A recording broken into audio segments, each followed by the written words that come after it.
You may be aware that the Olympics just got underway. The opening ceremony is on Friday.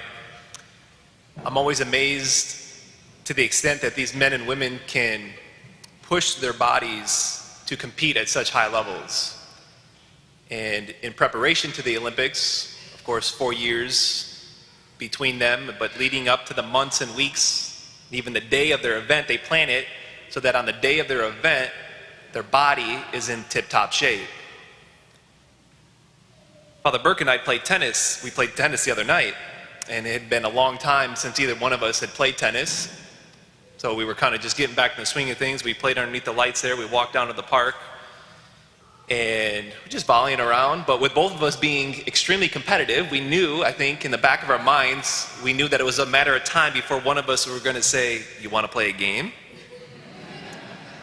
And so that did happen, and of course we kept score. I want the record to show that I didn't just win, I destroyed him. See, Father Burke he's fallen out of tip-top shape. The shape that he was in when he played baseball. And he blames that on, of course, many of you dropping off sweets. But it's hard to excel if we're not in tip-top shape. Of course, that's the case physically. Any athlete will tell you that. But it's also the case spiritually. I say it's even more so the case today. A mediocre spiritual life, or being nominally Catholic, may have been enough to get one by decades ago. But not today. Not with the secular culture that we live in today. The pressure on parents to raise your children kind of more and more void of the gospel values and more with the grain of which the way that secular culture is going, that pressure is strong to not put God first, to have other things creep up on the priority list above God. Students, those that are in school, talked with a number of people over the weekend already that are home over college or even in high school, and I'd say even now as early as grade school, the pressure to do away with God, to not put him first, and to go in line with the secular culture, that pressure is strong. Those home over college, home over break here, you know that well. And if we're not in shape, if we're not in spiritual shape, it's really hard, I'd say impossible, to resist the pull of the secular culture. It's impossible to strive and to thrive. And so St. Paul, over the last couple of weeks, he's been trying to get the Christians in Ephesus in shape. First 3 chapters, he's been talking more about doctrine, and he's mentioning first things first, the importance, right? Remember what it is that God has done for you. But in these last 3 chapters, chapters 4, 5, and 6, of which we begin with chapter 4 today, Paul gets really practical, and he brings things down to earth, which is really helpful for you and I, because it's when things come down to earth, the day-to-day life, we know that life is messy, and it's hard. And so Paul gets into things with regards to how Christians should speak. He gets into relationships, he gets into marriage. He talks about the spiritual battle. Paul gets down to earth and real practical. And today we have just 6 verses that we hear from, which I just want to break open one verse. And it's the first verse. And from that one verse, I want to draw 2 keys out to help us to either stay or get into tip-top shape. And that is 1, the need to raise the bar. And secondly, the need to be consistent. So first, the need to raise the bar. That verse in chapter 4, verse 1, Paul says, "Brothers and sisters, I urge you to live in a manner worthy of the call you have received." The implication, of course, here of Paul urging this is that many, if not most, of the Christians in Ephesus are not living in a worthy manner. That's why Paul is urging them on. The bar for the Christians in Ephesus had lowered for whatever reason. Certainly there weren't many Christians around, so maybe that contributed to the bar being lowered. Maybe it was just a slow slippage of the bar coming down. But when the bar is lower, it's not a recipe for excellence. You can't achieve heights when the bar is low.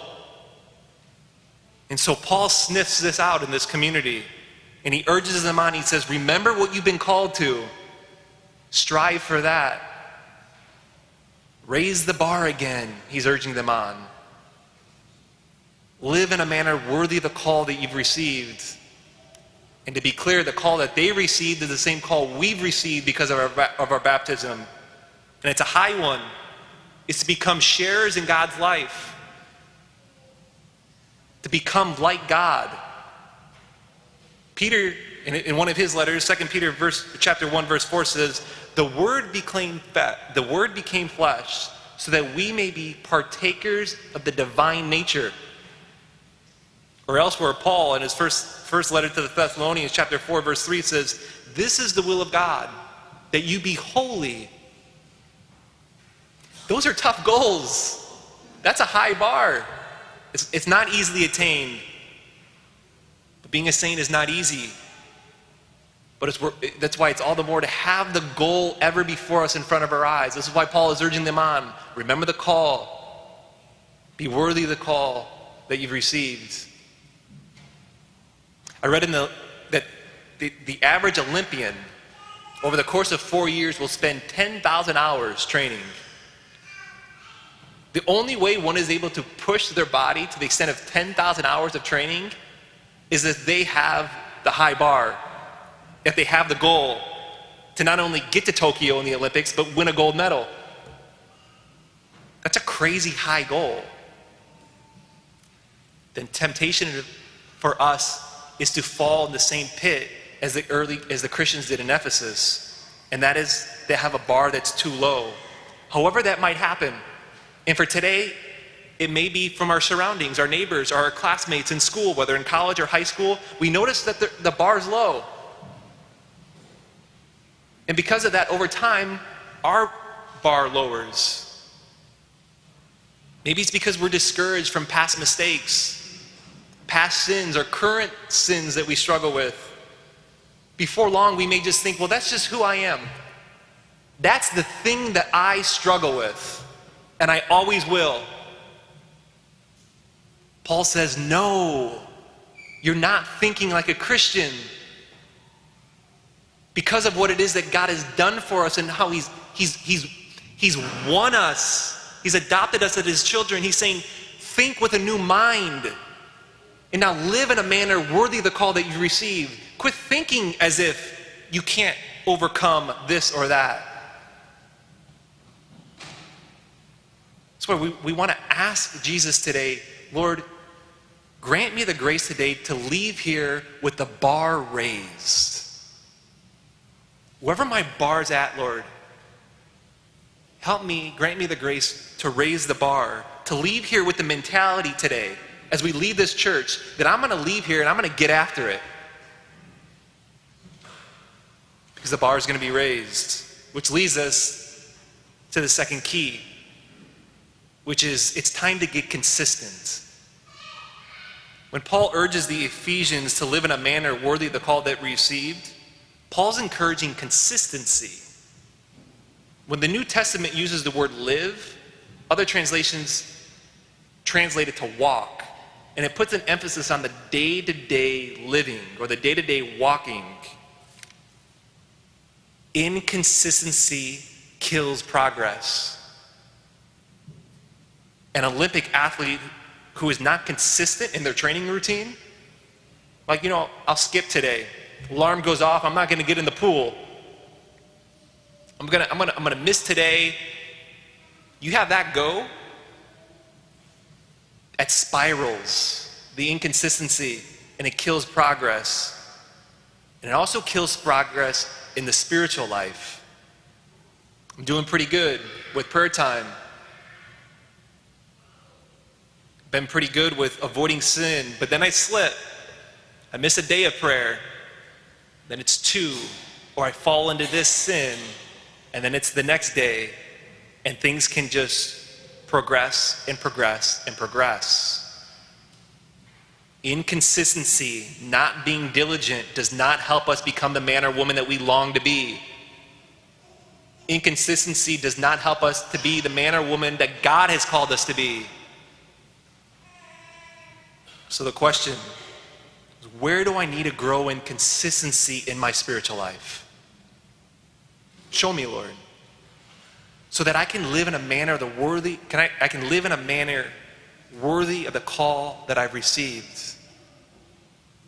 And if we're sitting here saying, well, Father Mark, the bar, like I'm so far below the bar here, like the things that I struggle with, the habits that I currently have, I'm so far below the bar. Hear this, Jesus Christ died for those that are below the bar. It's why he came to rescue, to deliver us. That's why he died. But it's little by little incremental improvements. The choices I make on a day-to-day, even hour by hour basis, lead to habits. Habits lead to virtue, which is just living excellently, consistently, which leads to holiness. In closing, I just want to mention we heard in the gospel today, Jesus' miraculous feeding of the 5,000. It is impossible to get in tip-top shape without being properly nourished. Athletes are counting their macros, their carbs, their proteins. You can't get in tip-top shape without being properly nourished. Jesus abundantly, miraculously fed the 5,000, and he feeds us as we will be spending the next number of weeks in John chapter 6. Next week, we're going to look at John chapter 6. Of how it is that God has given us his power and his strength in the Eucharist. But until then, given our culture and our society, the need for us to get in tip-top shape is great. By raising the bar and being consistent, we can live in a manner worthy of the call that we've received.